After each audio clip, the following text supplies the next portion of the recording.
Hello friends, എല്ലാവർക്കും സുഖമാണോ? ഞങ്ങൾ ഇവിടെ സുഖമായിട്ടിരിക്കുന്നുണ്ട്. ഇന്നൊരു അടിപൊളി വീഡിയോ ആയിട്ട് വന്നിട്ടുണ്ട്. ഓക്കെ, സോ ഞങ്ങൾ ഇന്ന് പോകുന്നത് അൽസോയ പാർക്ക്. ഇത് വന്ന് ഷാർജയിലാണ്. ഓക്കെ, ഇത് ഒരു പുതിയ പാർക്കാണെന്നാണ് തോന്നുന്നത്. ശരിക്കും ഈ ഒരു പാർക്കിൽ ഒരുപാട് ഇവൻറ്റ്സ് ഒക്കെ നടക്കാറുണ്ട്. ഇത് ഒരു പ്രത്യേകത ഉള്ള ഒരു പാർക്കാണ്. ഓക്കെ, സോ അതിനെക്കുറിച്ച് ഡീറ്റെയിൽസ് ഞാൻ പറയാവേ. So welcome to our channel. അങ്ങനെ ഞങ്ങൾ ട്രാവൽ സ്റ്റാർട്ട് ചെയ്തിട്ടുണ്ടായിരുന്നു. അപ്പോൾ നല്ല ചൂടാണ്. എപ്പോഴും വീട്ടിലിങ്ങനെ ഇരിക്കുമ്പോൾ പറ്റുന്നില്ല. അങ്ങനെ ഞങ്ങൾ വിചാരിച്ചു ശരി ഒന്ന് പുറത്തൊക്കെ പോകാം എന്ന് വിചാരിച്ചിട്ട് ഇറങ്ങിയതാണ്. ഞങ്ങൾ ട്രാവൽ ലാസ്റ്റ് വീക്ക് ചെയ്യുന്നുണ്ടായിരുന്നു. സോ ആ ടൈമിൽ ഇത്തിരി ചൂടാണ് കേട്ടോ.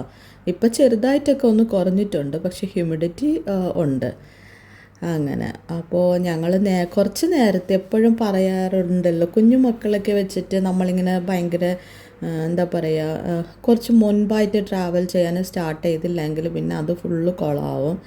അതുകൊണ്ട് ഞങ്ങൾ ട്രാവൽ ചെയ്യുമ്പോൾ കുറച്ച് നേരത്തെ തന്നെ ഇങ്ങനെ സ്റ്റാർട്ട് ചെയ്യാറുണ്ട്. അപ്പോൾ തന്നെ നമ്മൾ റിലാക്സ് ആയിട്ട് ഇങ്ങനെ മക്കൾക്ക് ഇഷ്ടമുള്ളത് എന്തെങ്കിലുമൊക്കെ, മീൻസ് ഒരുപാട് ഇങ്ങനെ ഞങ്ങളിങ്ങനെ ജങ്ക് ഫുഡായിട്ടൊന്നും വാങ്ങി കഴിക്കാറില്ല. പക്ഷേ എന്തെങ്കിലുമൊക്കെ നല്ല ഹെൽത്തി ആയിട്ടുള്ളത് നോക്കി മക്കൾക്ക് എന്തെങ്കിലും വാങ്ങിച്ചു കൊടുക്കും. പക്ഷെ അങ്ങനെ വാങ്ങിച്ചു കൊടുക്കുമ്പോൾ അതൊരു സ്പെഷ്യൽ ഫീലുമാണ്. പിന്നെ അവർ വീട്ടിൽ നിന്ന് ഫുഡൊക്കെ കഴിച്ച് ഇറങ്ങിയാലും ഇതും കൂടെ കഴിച്ചിട്ട് നമ്മളൊരു സ്ഥലത്ത് പോകുമ്പോൾ കുറേ സമയം വലിയ കുഴപ്പങ്ങളൊന്നും ഉണ്ടാക്കാണ്ടിരിക്കും. വിശക്കുന്നു എന്നൊന്നും പറയത്തില്ല. അങ്ങനെയാണ്. ഓക്കെ, സോ ഇന്ന് ഞങ്ങൾ ഇവിടെ ആ കടയിൽ വന്നിട്ട് ഞങ്ങൾ ലസ്സി വാങ്ങിച്ചിട്ടുണ്ടായിരുന്നേ. ഇവിടെ ഡിഫറെൻറ്റ് ടൈപ്സ് ഓഫ് ലസ്സി ഉണ്ട്. കുറേ ഫ്രൂട്ട് ഫ്ലേവേഴ്സ് ആൻഡ് നട്ട്സ് ഫ്ലേവേഴ്സൊക്കെ വെച്ചിട്ട്. പക്ഷെ നല്ല ടേസ്റ്റിയുമാണ്, ഹെൽത്തിയുമാണ്. ഞങ്ങളിങ്ങനെ മോള് കുഞ്ഞായിട്ടിരിക്കുമ്പോൾ തൊട്ടേ ഒരു വയസ്സ് കഴിയുന്നത് തൊട്ട് ഞങ്ങളിവിടെ വരാറുണ്ട്. പക്ഷേ അവൾക്ക് ഒത്തിരി ഇഷ്ടമല്ലെങ്കിൽ ചില സമയം കുറച്ചൊക്കെ ഒന്ന് ടേസ്റ്റ് ചെയ്തൊക്കെ നോക്കും. എല്ലാത്തിൽ നിന്നും കുറച്ചായിട്ടൊക്കെ അങ്ങനെ കഴിക്കും. അങ്ങനെ അവൾക്ക് അങ്ങനെ ഫീലാവാറുണ്ട്. അങ്ങനെ പിള്ളേർക്ക് കോൾഡോ കാര്യങ്ങളോ അങ്ങനെയൊന്നും വന്നിട്ടില്ല കേട്ടോ. അങ്ങനെ അവിടെ പോയിട്ട് ഞങ്ങളത് കഴിച്ചിട്ട് ഇങ്ങനെ ട്രാവലൊക്കെ സ്റ്റാർട്ട് ചെയ്തു. ഞങ്ങളിന്ന് അൽസോയ പാർക്കിലാണ് വന്നത്. അതൊരു ഫാമിലി പാർക്കാണ് കേട്ടോ. ശരിക്കും ഈ പാർക്ക് അന്ന് നമ്മൾ വന്നപ്പോഴത്തേക്ക് അവർ പറഞ്ഞിട്ടുണ്ടായിരുന്നു ലൈറ്റിങ്സ് ഇല്ല. ഈ പാർക്കിലാണെങ്കിൽ ഹോളിഡേ ടൈംസിലൊക്കെ ഡിഫറെൻറ്റ് ഇവൻറ്റ്സും പിന്നെ കുറേ പ്രോഗ്രാംസൊക്കെ നടക്കുന്ന പാർക്കാണ്. അതൊക്കെ നമ്മൾ കാണണമെങ്കിൽ ഓൺലൈൻ ചെക്ക് ചെയ്തിട്ട് വന്നാൽ അറിയാൻ പറ്റും. അങ്ങനെ ഞങ്ങൾ അകത്ത് വരുമ്പോൾ ഹസ്ബൻഡ് ചോദിച്ചിട്ടുണ്ടായിരുന്നു ലൈറ്റ്സൊക്കെ കുറവാണ്, പോണോ എന്ന് ചോദിച്ചു. പക്ഷേ എനിക്ക് ഇഷ്ടമായി കേട്ടോ. മീൻസ് ആവശ്യത്തിനുള്ള ലൈറ്റ്സൊക്കെ അവിടെ ഉണ്ടായിരുന്നു. കുഞ്ഞു മക്കൾക്ക് കളിക്കാനായിട്ട് ഒരുപാട് പ്ലേ ഏരിയാസ് ഇവിടെ ഉണ്ട് കേട്ടോ. അത് ഭയങ്കര ഹൈലൈറ്റ് തന്നെയാണ്. ഇവിടെ മക്കൾ വന്നപ്പോഴത്തേക്ക് ഞങ്ങളെ ഡിസ്റ്റർബ് ചെയ്യുന്നേ ഇല്ല. അപ്പോൾ ഞങ്ങളവിടെ ഇവരിങ്ങനെ കളിക്കുന്നതൊക്കെ നോക്കിയിരുന്നു. ഞങ്ങൾ കുറേ സമയം അങ്ങോട്ടും ഇങ്ങോട്ടുമൊക്കെ നടക്കുന്നുണ്ടായിരുന്നു. നല്ലൊരു ഹാപ്പി മൂമെൻ്റാണ്, അത് പറയാനേ പറ്റത്തില്ല. ഒട്ടും ഞങ്ങളെ മക്കളെ ഡിസ്റ്റർബ് ചെയ്യുന്നൊന്നുമില്ലായിരുന്നു. അവരിങ്ങനെ ഓരോടത്ത് ഓടി കളിക്കുന്നുണ്ടായിരുന്നു. പിന്നെ താഴത്തെ തറയെന്ന് പറയുമ്പോൾ നല്ല സേഫായിട്ടുള്ള തറയുമാണ്. പിന്നെ ഇത് പാർക്ക് വലിയ പാർക്കാണ്, ഒരുപാട് ഏരിയ ഉള്ള പാർക്ക് ആയതുകൊണ്ട് എന്താ പറയുക, അവർക്കിങ്ങനെ മണ്ണിലൊന്നും കളിക്കണ്ടെന്നുണ്ടെങ്കിൽ അങ്ങനെയുള്ള സ്ഥലത്ത് നമുക്ക് കൊണ്ടുവിട്ട് അവരെ കളിപ്പിക്കാൻ പറ്റും. ഒരുപാട് സ്വിങ്സും അങ്ങനെയൊക്കെ ഉള്ളതുണ്ട് കേട്ടോ. അങ്ങനെ പിന്നെ ചില പാർക്കിലൊക്കെ പോകുമ്പോൾ അറിയാമല്ലോ, കുറേ സമയം കുട്ടികൾ മണ്ണിലൊക്കെ കളിക്കാൻ പോയി കഴിഞ്ഞാൽ പിന്നെ നമ്മൾ വിളിച്ചാലൊന്നും വരത്തൊന്നുമില്ല. അവർ ആ മണ്ണ് മാത്രം കളിച്ച് നിൽക്കും. പക്ഷേ ഇവിടെ അങ്ങനെയുള്ള ഇത് എനിക്ക് തോന്നിയില്ല.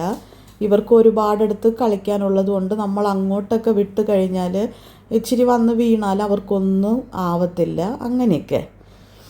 പിന്നെ മണ്ണ് കളിക്കണമെങ്കിൽ അതിനും സെപ്പറേറ്റ് ആയിട്ട് ഒരു പാർക്ക് ഏരിയ ഒക്കെ ഉണ്ട്, അവിടെയും കളിക്കാൻ പറ്റും. അങ്ങനെ ഇഷ്ടമായി കേട്ടോ.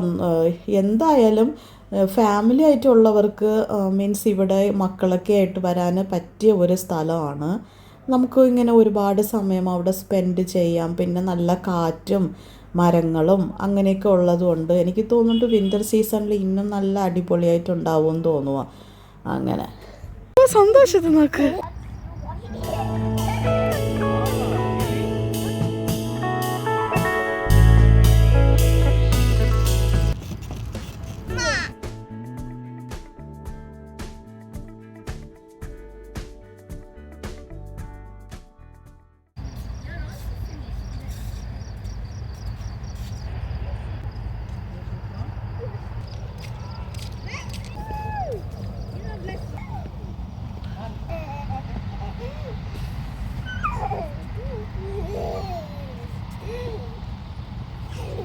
ഞങ്ങളിവിടെ വന്നിട്ട് കുറേ സമയം സ്പെൻഡ് ചെയ്തത് ഈ സ്വിങ്സിലാണ്. ഓക്കെ, മക്കളൊക്കെ ഭയങ്കരമായിട്ട് ഹാപ്പി ആയിട്ട് ഇതിൽ കളിക്കുന്നുണ്ടായിരുന്നു. മോള് കുറേ സമയം ഇവിടെ ഉണ്ടായിരുന്നിട്ടും എന്നിട്ട് ഞങ്ങൾ വിളിച്ചപ്പോഴൊന്നും വന്നിട്ടില്ല, കരയുന്നുണ്ടായിരുന്നു, വരുന്നില്ല. അങ്ങനെ അത്രയ്ക്ക് ഇഷ്ടമായി അവൾക്ക്. സ്വിങ്സ് ആണെങ്കിൽ എല്ലായിടത്തും ഒരു ലിമിറ്റൊക്കെ തന്നെയല്ല കാണും. ഇതാണെങ്കിൽ ഒരു സൈഡിൽ കുറേ സ്വിങ്സ് ഇട്ടിട്ടുണ്ട്, എന്നിട്ടും ഒരു ഓപ്പോസിറ്റ് സൈഡും കൂടെ ഉണ്ട്, അവിടെയും കുറേ സ്വിങ്സ് ഒക്കെ ഉണ്ടായിരുന്നു. സൂപ്പറാണ് കേട്ടോ. പിന്നെ ഇവിടുത്തെ വാഷ്റൂം ഫെസിലിറ്റീസ് എല്ലാം അടിപൊളിയാണ്, ഭയങ്കര നീറ്റ് ആൻഡ് ടൈഡി ആയിട്ട് തന്നെ ഉണ്ട്. പറയാനൊന്നും വാക്കുകളൊന്നുമില്ല. പിന്നെ എനിക്ക് തോന്നിയിട്ട് ബാർബിക്കൊക്കെ നമുക്ക് വിൻ്റർ സീസണിൽ ചെയ്യാൻ പറ്റുന്ന സ്പോട്ട് ഉണ്ടെന്നാണ് തോന്നുന്നത്, പക്ഷെ അതിനെക്കുറിച്ച് ഭയങ്കര ഷുവർ അല്ല. ഓക്കെ, അതിനെക്കുറിച്ചൊക്കെ നിങ്ങൾ ഒന്ന് അന്വേഷിച്ച് നോക്കിയിട്ട് വരുവാണെങ്കിൽ അടിപൊളിയാണ് കേട്ടോ. നിങ്ങൾക്ക് നല്ല ഒരു ടൈം ഇവിടെ സ്പെൻഡ് ചെയ്യാൻ പറ്റും. അങ്ങനെ വരുവാണെങ്കിൽ നിങ്ങൾ നിങ്ങളുടെ എക്സ്പീരിയൻസ് ഷെയർ ചെയ്യണം. ഇതിനു മുമ്പ് പോയിട്ടുള്ളവരാണെങ്കിൽ ഇതിനേക്കാൾ കുറേ ഡീറ്റെയിൽസൊക്കെ നിങ്ങൾക്ക് അറിയാം. ഞാൻ എന്തെങ്കിലുമൊക്കെ മിസ് ചെയ്തിട്ടുണ്ടെങ്കിൽ ദയവ് തോന്നി നിങ്ങൾ കമൻറ്റൊക്കെ ചെയ്ത് എനിക്കും മനസ്സിലാക്കി തരാം. ഓക്കെ, സോ ഞങ്ങളെ ചാനൽ ഇഷ്ടപ്പെടുവാണെങ്കിലും ഇതുപോലത്തെ നല്ല വീഡിയോസൊക്കെ കാണാൻ ഇഷ്ടമാണെങ്കിൽ സബ്സ്ക്രൈബ്, ലൈക്ക്, ഷെയർ, കമൻറ്റൊക്കെ ചെയ്യുക. സോ വേറെ ഒരു വീഡിയോ ആയിട്ട് നെക്സ്റ്റ് നമുക്ക് കാണാം. So take care all. God bless you. By.